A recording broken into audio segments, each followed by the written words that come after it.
Shalom jemaat yang dikasihi oleh Tuhan. Hari Minggu adalah hari yang Tuhan sudah anugerahkan buat kita untuk beribadah bersama. Oleh karena itu, mari kita datang dengan hormat dan syukur untuk menyembah Dia. Pertolongan ibadah kita dialaskan di dalam nama Allah Bapa, Allah Anak dan Allah Roh Kudus. Turunlah ke atas kita berkat kasih karunia, sukacita dan damai sejahtera dari Allah Tritunggal. Amin. Bersyukurlah kepada Tuhan, bermasmurlah karena segala kebaikan-Nya di dalam hidup kita.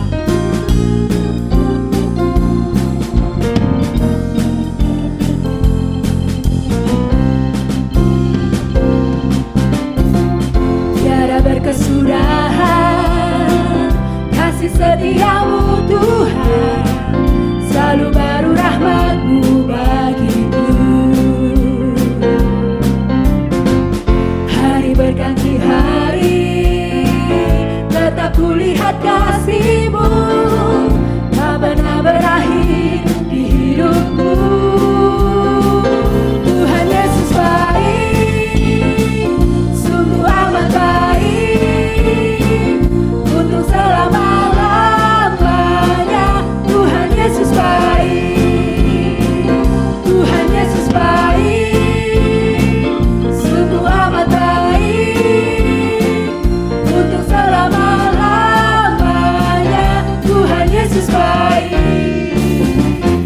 Mari jemaat bersama katakan, tiada berkesudahan kasih setia Tuhan.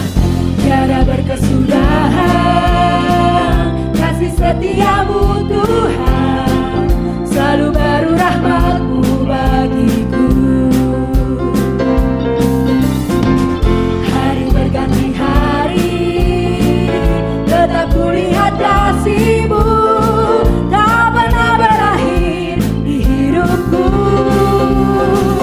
Tuhan Yesus baik, sungguh amat baik, untuk selama-lamanya. Tuhan Yesus baik, Tuhan Yesus baik, sungguh amat baik, untuk selama-lamanya. Tuhan Yesus baik. Katakan Tuhan Yesus baik, Tuhan Yesus baik, sungguh amat baik, untuk selama-lamanya. Tuhan Yesus baik, Tuhan Yesus baik, sungguh amat baik, untuk selama-lamanya. Tuhan Yesus baik, dari selama-lamanya, dari selama-lamanya sampai selama-lamanya, untuk selama-lamanya. Tuhan Yesus baik. Kami bersyukur Tuhan, karena kami hidup di dalam lingkup kasih dan kebaikan-Mu Tuhan. Bahkan ketika kami gagal, ketika kami tidak setia dan mencari jalan kami sendiri, Engkau tetap memenuhi kami dengan kebaikan-Mu, sampai membawa kami kembali di dalam hadirat-Mu. Tuhan Yesus, puaskanlah jiwa kami. Di dalam nama Tuhan Yesus kami berdoa, bersyukur. Amin.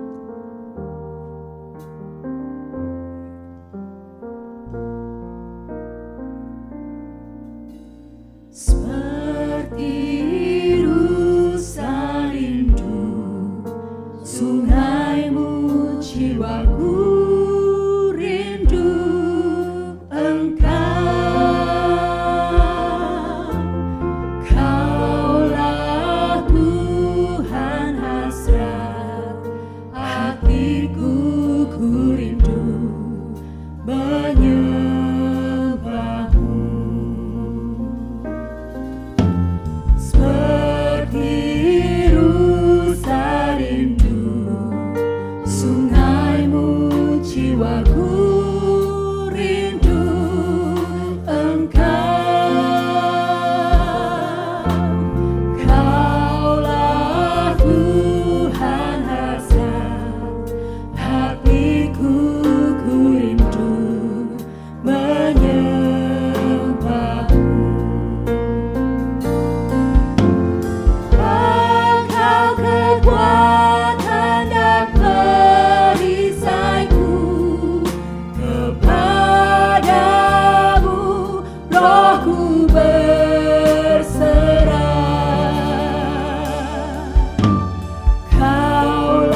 Mari jemaat Tuhan, dalam kondisi yang bagaimanapun kita hari ini, mari kita tetap berjalan pada jalan kebenaran yang Tuhan mau. Oleh karena itu, kita butuh firman. Kita membutuhkan Tuhan menjadi segalanya buat kita. Kau Bapa yang mengasihiku, kuasa-Mu memulihkanku,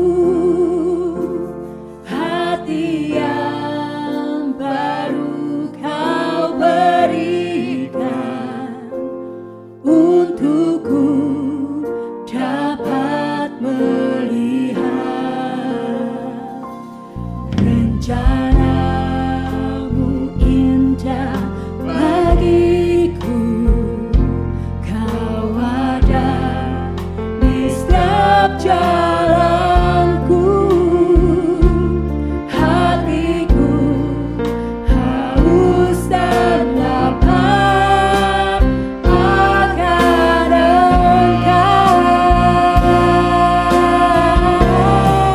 Kaulah segalanya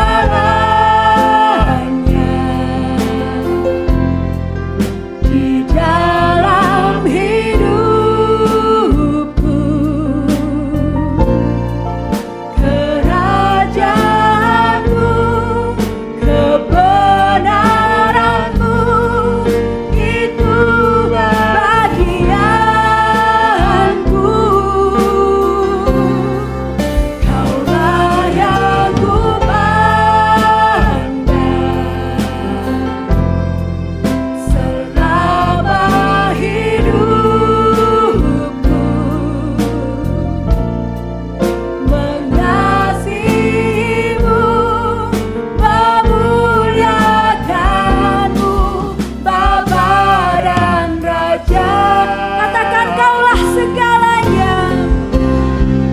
Kaulah segalanya di dalam hidupku. Kerajaan-Mu, kebenaran-Mu, itu bagianku. Kaulah yang kupandang selama hidupku, mengasihi-Mu, memuliakan-Mu, Bapa dan Raja. Katakan, mengasihi-Mu Tuhan, mengasihi-Mu, memuliakan, mengasihi-Mu Tuhan, sungguh-sungguh mengasihi-Mu Tuhan, mengasihi-Mu, memuliakan-Mu, Bapa dan Raja-Ku.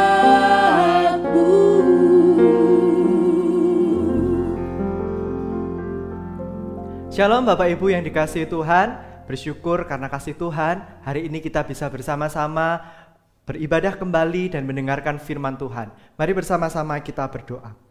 Bapa di surga, kami bersyukur untuk kasih setia yang Kau berikan bagi setiap kami. Terima kasih bahwa hidup kami Tuhan terus jaga dan Tuhan terus pelihara. Bahkan sampai hari ini kami masih mendapatkan firman yang berasal dari Tuhan. Dan biarlah hati kami seperti tanah yang subur, sehingga firman yang Tuhan taburkan sungguh-sungguh bertumbuh dan berbuah di dalam kehidupan kami untuk kemuliaan nama-Mu. Berkatilah dan tolonglah hamba-Mu dengan segala keterbatasannya untuk menyampaikan firman-Mu. Kiranya pada hari ini menjadi saluran berkat bagi jemaat-jemaat sekalian. Terima kasih ya Tuhan, di dalam nama Yesus kami berdoa dan kami bersyukur. Amin. Bapak Ibu yang dikasihi oleh Tuhan, ketika saya dalam perjalanan ke gereja, saya melihat di jalan ada orang gila ya, orang gila. Ketika saya lihat orang gila, saya berpikir, Kira-kira apa sih yang dirasakan orang ketika dia jadi gila? Apa dia pikirannya kosong? Atau dia bisa berpikir tapi nggak bisa melakukan? Saya nggak ngerti karena saya tidak punya pengalaman gila. Tetapi yang saya tahu adalah orang gila itu dia tidak punya tujuan di dalam hidupnya. Ya pokoknya dia asal jalan aja. Ya pokoknya dia ada sesuatu dimakan, ya dimakan aja.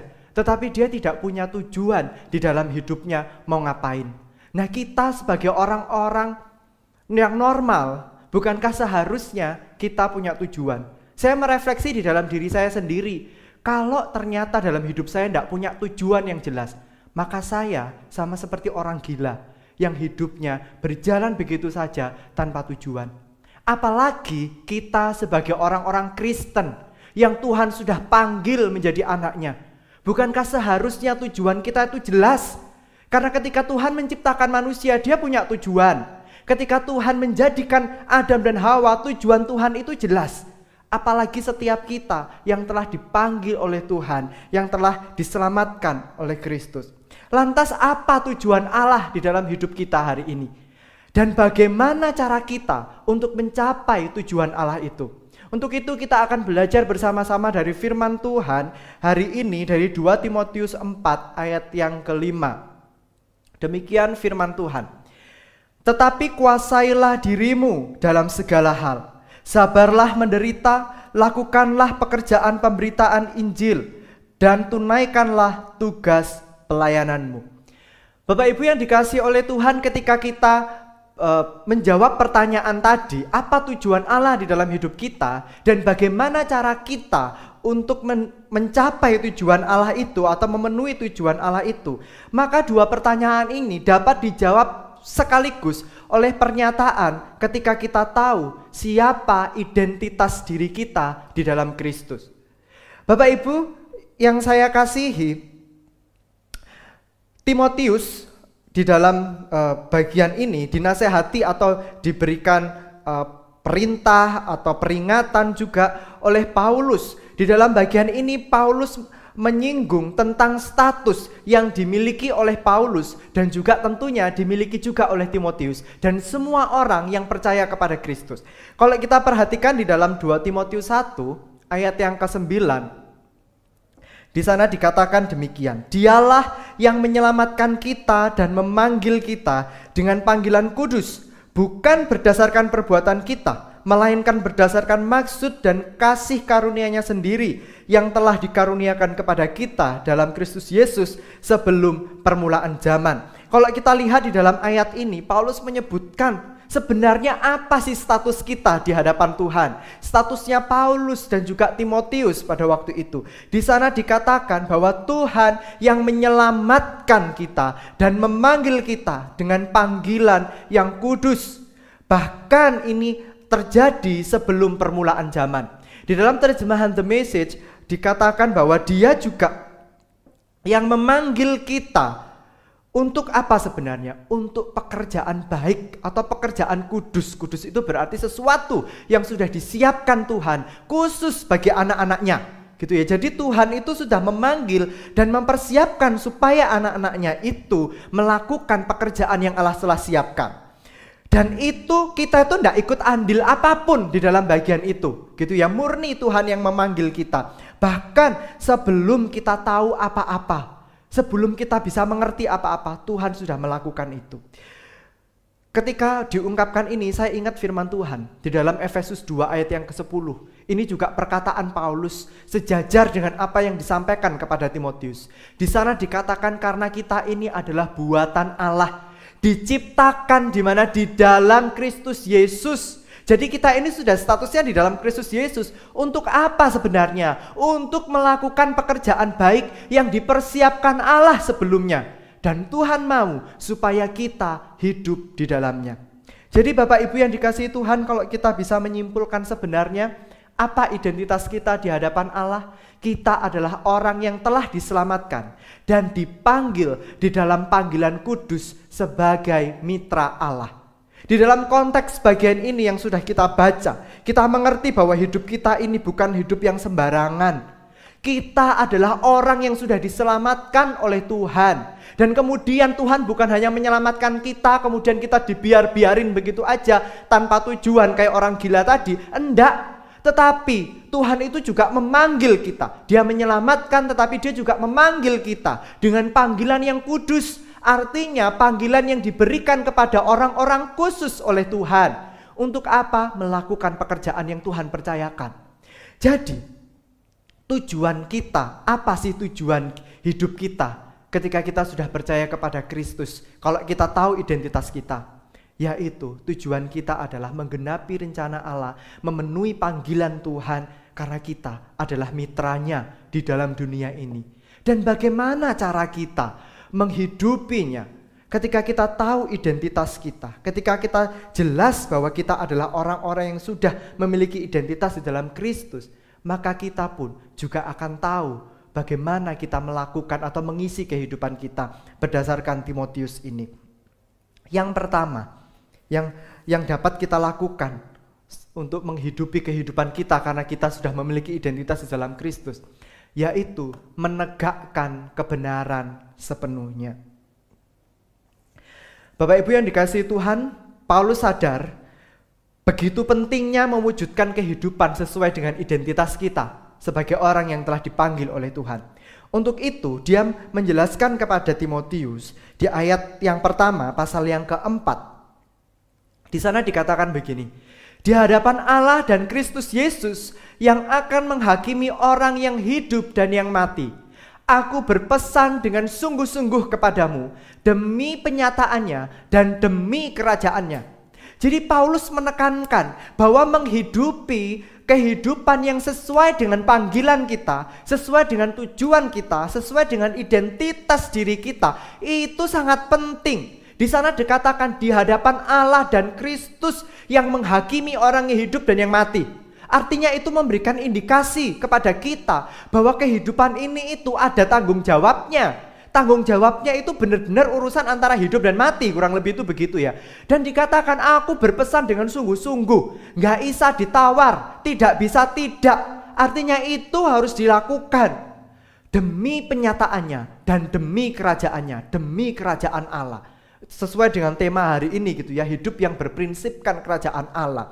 Lantas apa sebenarnya yang harus dilakukan? Di dalam ayat yang kedua, kalau kita baca di sana ada beberapa kata imperatif gitu, artinya perintah. Ada beberapa kata perintah. Di sana dikatakan, beritakanlah, siap sedialah, nyatakanlah, tegurlah, nasihatilah. Jadi sesuatu yang harus dilakukan, yang sangat penting itu, apa yang harus dilakukan? Di ayat yang kedua dijelaskan oleh Paulus. Di sana dikatakan, beritakanlah dan siap sedialah. Ini dua kata perintah, tetapi sebenarnya objeknya itu sama ya. Apa yang harus dilakukan itu sama. Apa yang harus dilakukan? Beritakanlah firman, siap sedialah, baik atau tidak baik waktunya. Jadi yang ingin ditekankan adalah tentang firman Allah. Kita sebagai mitra Allah, identitas kita jelas. Apa yang harus kita lakukan? Beritakan firman, siap sedialah, baik tidak baik waktunya. Apa maksudnya? Seringkali ini jadi kayak ini buat hamba-hamba Tuhan. Ya itu kan tugasnya pendeta, tugasnya hamba Tuhan. Berarti beritakanlah firman, siap sedialah. Jadi kalau disuruh khotbah dadaan, ya harus mau. Ya bukan itu sebenarnya maksudnya. Kalau kita lihat konteksnya di dalam 2 Timotius, Paulus ingin ngomong kepada Timotius, kamu harus tetap memberitakan firman, tetap menyuarakan kebenaran. Baik tidak baik waktunya itu bukan karena persiapan panjang atau waktu dadaan, bukan. Tetapi dalam konteks bagian itu berbicara tentang penganiayaan, tentang firman yang disampaikan tetapi orang tidak mau terima, tentang itu. Artinya Bapak Ibu, ketika ini diterapkan di dalam kehidupan kita, maka tugas kita itu adalah harus benar-benar menyuarakan kebenaran, menegakkan kebenaran. Kebenaran yang seperti apa? Bukan yang kita buat-buat, tetapi yang sesuai dengan firman. Jadi,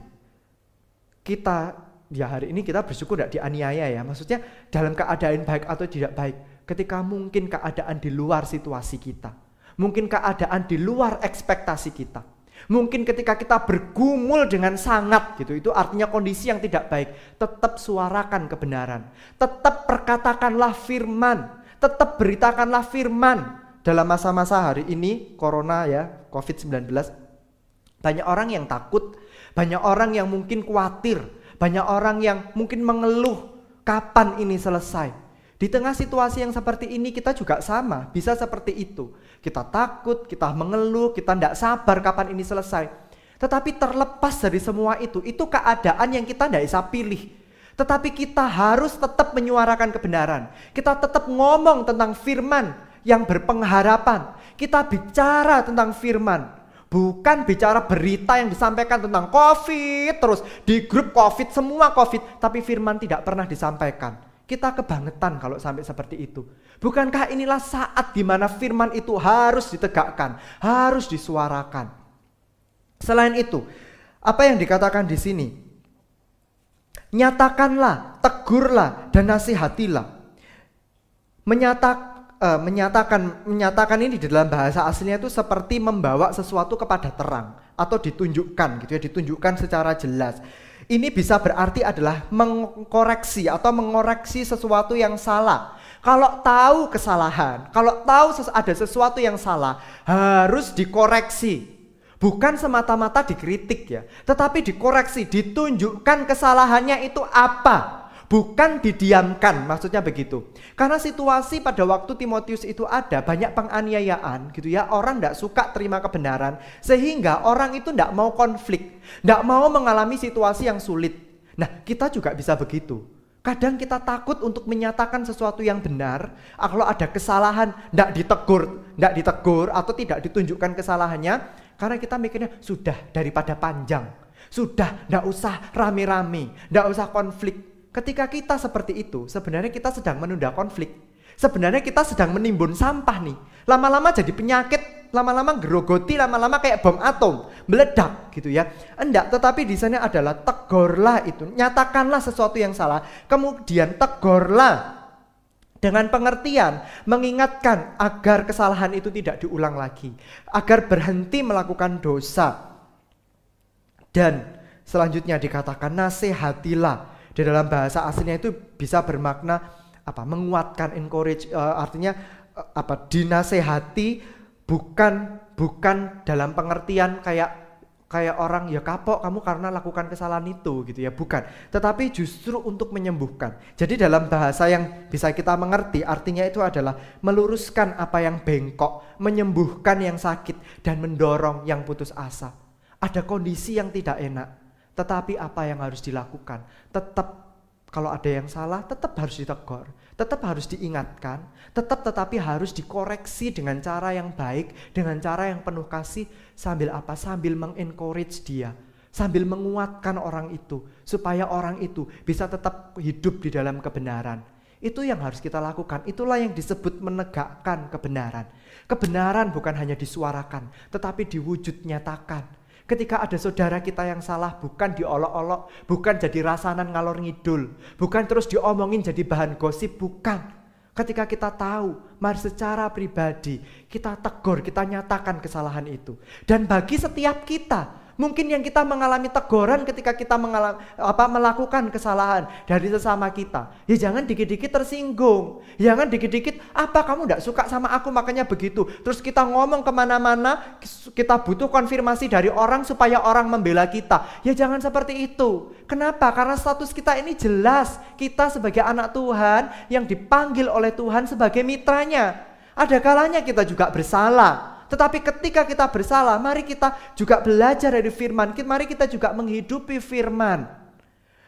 Bapak Ibu yang dikasih oleh Tuhan, menegakkan kebenaran firman itu tidak mudah loh. Itu sulit. Apalagi hidup di tengah zaman yang seperti ini. Banyak hal yang bisa menyeret kita untuk kita bisa hidup di luar firman. Mungkin di tengah pekerjaan, mungkin di tengah pendidikan, di tengah dunia apapun. Tetapi inilah saatnya. Kita sebagai anak-anak Tuhan justru harus menegakkan kebenaran. Mari kita ingat identitas kita di hadapan Tuhan. Yang kedua, mengabdikan kehidupan seutuhnya. Bapak Ibu yang dikasihi Tuhan, bagi setiap kita yang mengikuti perfilman di bioskop, kita pasti tidak asing kan dengan ini. Ini Avenger Endgame. Di sana ada gambarnya Thanos, apa sih nyebutnya? Thanos atau Thanos sih? Atau apa ya? Ya, kalau harusnya normalnya disebut Thanos dia. Karena itu kan dari bahasa Yunani kan, artinya mati gitu ya. Thanatos, Thanos gitu. Dan Nebula, dia adalah bapak dan anak.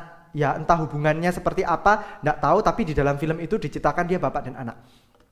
Nebula ini, dia benar-benar rela mati demi Thanos.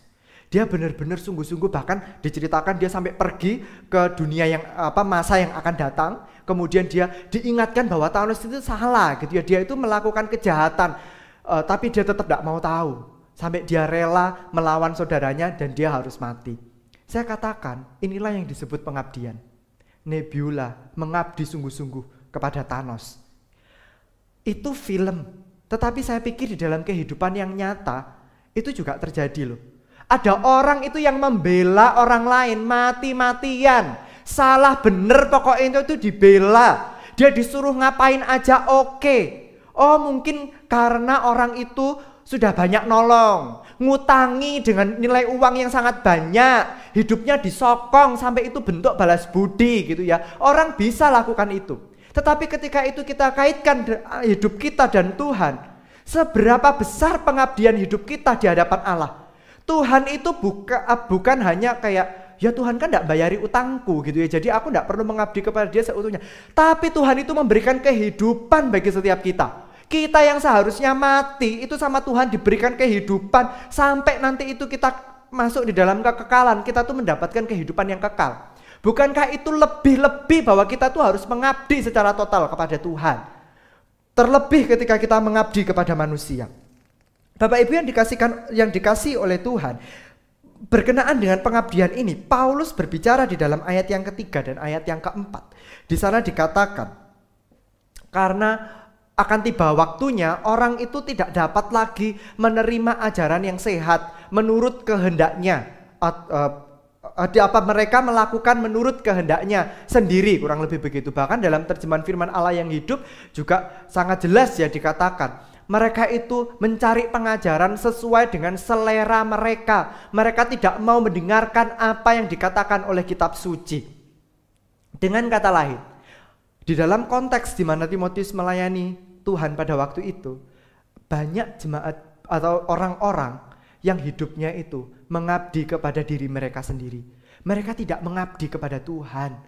Banyak di antara mereka yang mencari kesenangannya sendiri. Bahkan di sana dikatakan mereka tidak mau dengar firman, memalingkan telinganya dari kebenaran. Mereka bukan berarti tidak tahu kebenaran, tapi tahu kebenaran kitab suci, tapi sungguh-sungguh tidak mau mengikuti kebenaran kitab suci. Itulah orang yang tidak mengabdi secara total kepada kebenaran, yaitu kepada Tuhan. Dan di sana dikatakan yang lebih mengerikan, dan dengan riang gembira mengikuti paham mereka sendiri yang sesat. Sudah ngerti pahamnya itu keliru, tapi mereka tuh seneng aja mengikuti pahamnya.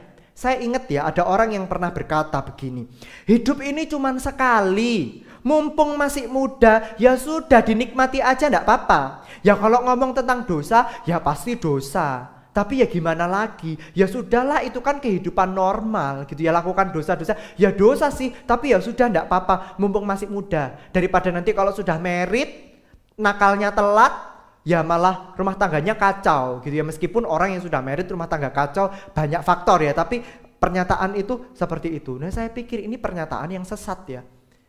Kita tidak boleh loh kompromi tentang hal-hal yang demikian. Nakal telat, nakal tidak telat, tetap aja nakal. Dan itu tuh tidak boleh. Maksudnya nakal dalam tanda kutip kehidupan yang tidak benar gitu ya. Lantas apa sih sebenarnya pengabdian diri sepenuhnya? Enchan menyebutkan bahwa menyerahkan keinginan-keinginan pribadi kepada Allah dan menerima rancangan yang Allah sediakan bagi kita. Itulah pengabdian yang alkitabiah katanya begitu, atau pengabdian secara total. Bahkan di ayat yang kelima juga dikatakan dalam terjemahan bahasa Indonesia masa kini ya. Di sana disebutkan meskipun demikian itu apa? Ada banyak godaan yang bisa menyeret kita, ada banyak kesesatan. Nah meskipun begitu, engkau harus menguasai dirimu dalam keadaan bagaimanapun juga. Firman Allah yang hidup berkata, engkau senantiasa sadar dan berjaga-jaga terhadap segala bahaya tersebut. Tabahlah dalam penderitaan, laksanakanlah tugasmu sebagai pemberita kabar baik itu, dan jalankanlah dengan sebaik-baiknya kewajibanmu sebagai pelayan Allah. Di sana dikatakan kita menguasai diri, berjaga-jaga dan waspada. Artinya kalau sudah tahu itu tidak benar, kita bisa tergoda di situ. Ya sudah, kita tahan diri kita, penguasaan diri itu ya salah satu implikasi dari buah roh itu penguasaan diri, menjaga diri. Kalau sudah tahu itu tidak benar, ya sudah kita benar-benar jaga, jangan dilakukan. Dan tabahlah dalam penderitaan. Dalam bahasa terjemahan literal itu dikatakan jalanilah penderitaan. Di sana tidak dikatakan menghindari penderitaan, itu enggak loh. Menjalani penderitaan. Tuhan tidak pernah menjanjikan kita penderitaan dalam hidup dihilangkan, tapi Dia menjanjikan penyertaan. Dia tidak pernah berjanji langit selalu biru, ada kalanya kelabu, tetapi di dalam kelabu itu pasti ada Tuhan. Untuk itu Bapak Ibu, ketika dalam kondisi yang menderita oleh karena apapun, dalam konteks ini penganiayaan atau hal yang buruk ya kita mungkin tidak mengalami itu, mungkin kita bisa menderita dalam hidup kita, dalam berbagai macam konteks, apapun itu. Kita tidak punya pilihan selain kita menjalaninya bersama-sama dengan Tuhan. Karena pada saat kita menjalani, maka di situ kita akan menemukan kekuatan Tuhan. Menjalani, karena kita tidak punya pilihan lagi selain kita menjalani. Tapi Tuhan menjanjikan penyertaannya. Dan kemudian lakukan tugas sebagai pemberita Injil dan jalankan dengan sebaik-baiknya kewajiban sebagai pelayan Allah. Yang namanya pelayan itu tugasnya ngapain toh? Mengabdi secara total. Dalam konteks perbudakan pada waktu itu, seorang pelayan tidak bisa bercabang hati, tidak bisa bercabang. Ya hidupnya adalah tuannya. Jadi dengan kata lain, kita ini sebagai pelayan-pelayan Allah, sebagai mitra Allah tadi itu. Tanggung jawab kita itu apa? Ya melayani Tuhan, tidak ada hal yang lain. Apa berarti 24 jam kita non-stop di gereja? Enggak. Pelayanan dan pemberitaan Injil itu seluruh kehidupan kita. Di dalam pekerjaan, di dalam hidup berumah tangga, di dalam pendidikan, dimanapun kita berada, kita sedang memberitakan Injil dan sedang melayani Tuhan melalui kehidupan kita sehari-hari, dan itulah kehidupan kita. Untuk itu berarti implikasinya apa? Ketika kita melakukan segala sesuatu, mari kita pikir, aku ini sedang memberitakan Injil enggak? Ketika kita sedang upload sesuatu di media sosial, mari kita berpikir, aku ini sedang melayani Tuhan enggak melalui media sosial ini? Melalui caption yang aku berikan, melalui status yang aku nyatakan, apakah aku ini sedang memberitakan Injil enggak? Melalui curhatku di media sosial, apakah aku sedang memberitakan Injil enggak? Semua bisa kita upload di media sosial, apapun kita bisa upload di media sosial. Tetapi mari kita pikir, apakah kita dengan melakukan itu semua, kita sedang memberitakan Injil dan melayani Allah? Ataupun di dalam pekerjaan kita yang kita lakukan, mari kita pikir baik-baik. Untuk itu Bapak Ibu yang dikasihi oleh Tuhan, firman Tuhan mengingatkan setiap kita hari ini. Ketika kita mau hidup sesuai dengan tujuan Allah, mari kita ingat identitas diri kita. Siapa? Kita umat yang telah dipanggil oleh Dia. Dan kita bukan hanya dipanggil untuk menerima keselamatan, tetapi juga jadi mitra Tuhan di tengah-tengah dunia. Untuk itu apa yang harus kita lakukan sebagai orang yang telah menerima identitas yang seperti itu? Mari kita menegakkan kebenaran sepenuhnya. Hidup di dalam kebenaran, menyuarakan kebenaran, menunjukkan kebenaran firman itu bagi orang di sekitar kita dan juga tentunya bagi hidup kita. Di samping itu, mari kita juga mengabdikan kehidupan seutuhnya, seantero hidup kita. Dimanapun dan kapanpun kita menjalani hidup ini, mari kita bersama-sama mengabdikan diri di hadapan Tuhan. Biarlah firman Tuhan ini meneguhkan kita, menolong kita di dalam memenuhi panggilan Tuhan. Mari kita berdoa. Bapa yang di surga, kami bersyukur kepadamu. Terima kasih untuk firman yang mengingatkan kami terus-menerus. Kami manusia terbatas Tuhan. Kami tidak bisa menghidupi firman jika kami mengandalkan kekuatan kami sendiri. Tapi kami rindu melakukannya. Tapi kami mau melakukan firman. Untuk itu ya Tuhan, kami mohon Roh Kudus-Mu sendiri yang menolong kami. Kami mohon kiranya Roh Kudus-Mu sendiri yang membimbing kami untuk kami menjadi pelaku-pelaku firman. menghidupi kehidupan sesuai dengan identitas kami yang Tuhan sudah tetapkan di dalam kehidupan kami. Tolonglah kami, tolonglah seluruh jemaat-Mu, tolonglah seluruh umat-Mu. Bapa yang di surga, kami juga berdoa hari ini di tengah kondisi zaman yang seperti ini. Banyak orang yang mengalami ketakutan, banyak orang yang mengalami kekhawatiran. Kami berdoa agar orang-orang yang hari ini sedang bergumul berat, mereka yang sedang khawatir, mereka yang sedang bergumul tentang kesehatan, bergumul tentang rumah tangga, bergumul tentang masalah pendidikan anak-anaknya, kiranya Engkau yang memberikan mereka damai sejahtera. Kami berdoa untuk pemerintah kami di dalam menyikapi, menanggulangi dan mengatasi penyebaran COVID-19 dengan berbagai macam kebijakan yang mereka tegakkan.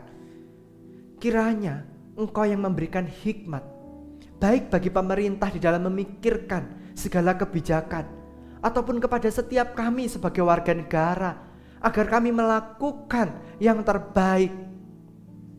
Tolonglah juga gereja-gereja Tuhan di dalam mempersiapkan pengadaan ibadah kembali. Tuhan, banyak keterbatasan, banyak hal yang mungkin kami tidak tahu dan menjadi kekhawatiran setiap anak-anak Tuhan. Tapi kami mohon, kiranya Engkau sendiri yang memberikan pertolongan. Terima kasih Tuhan. Di dalam nama Tuhan Yesus, kami berdoa dan bersyukur. Amin. Bapak Ibu yang dikasihi Tuhan, izinkan saya mengajak setiap kita bangkit berdiri. Kita akan menerima berkat Tuhan.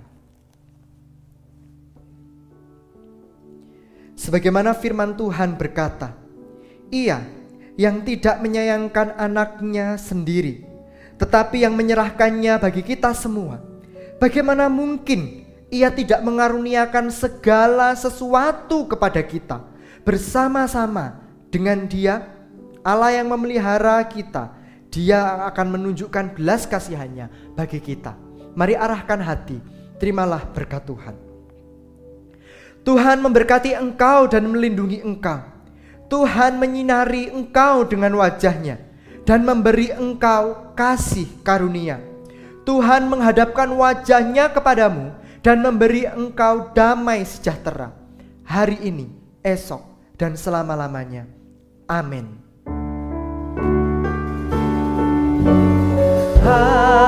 Aku percaya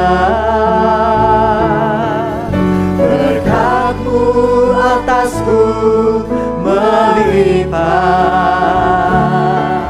kebajikan, kemurahan selalu mengikutiku. Ku puji, ku sembah Kau Tuhan. Aku percaya kepada Tuhan.